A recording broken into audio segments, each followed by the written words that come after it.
basically it's rolled oats, so that should be the only ingredient, and it is, so that is a good indication that the food is pretty clean, if you will.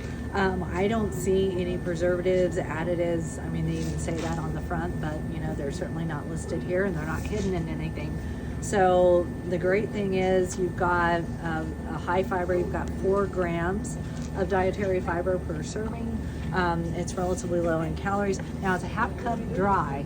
Oatmeal is always tricky, right? Because you've got a dry serving amount and you've got a cooked quantity. So pay attention that it's half cup dry will probably expand to about 1 cup in your bowl, but that's a serving size.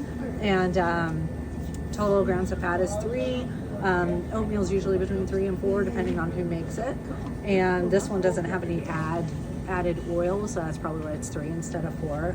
And yeah, no sodium, which is also why I love oats, because they're very low on sodium, as would be most just whole grains, that are eaten plain like this.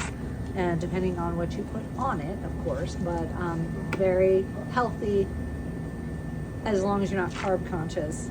27 grams per serving, but again, with the 4 grams of fiber, offsets that insulin spike, makes it a little bit lower glycemic than some other choices. What about protein? Protein is only 5 grams, but it's a whole grain. So most whole grains will give you anywhere between 5 and 7 grams per serving. Could I compare it to like an instant oatmeal brand? Sure. See. You're going to have more preservatives there because they're meant to be. Yes, I was hoping they would have the Quaker Oats brands, original.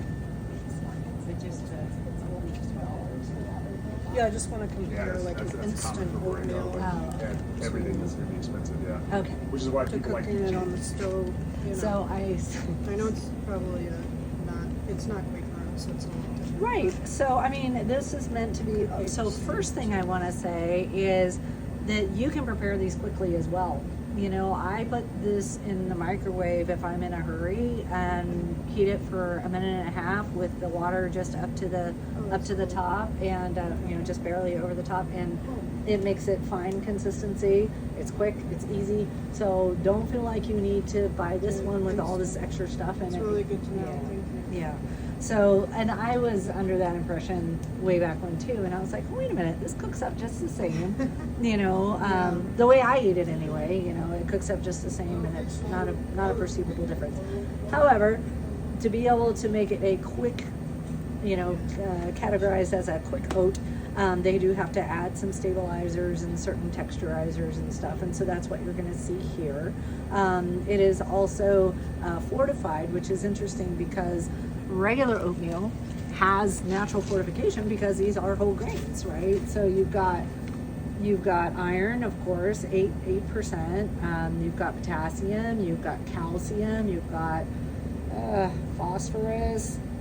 So they didn't even process thiamine, which is B1, magnesium, which we talked about earlier. You've got 10% in here. So this is really great. They didn't process it in such a way that they needed to add nutrients back, which is basically what happened here. Now, less fat, not really a lot less. It's 2 grams instead of 3. Again, they probably processed that out, that 1 gram. Fiber is lower at 3 grams, and carbs are lower, but 1 packet might be less than half a cup. I don't know. I don't speak grams. Not in this country. But anyway, if you had a food scale, you'd be able to compare, how close to the weight. So this is a 40 gram serving, this is 28 gram serving. So that makes a big difference too.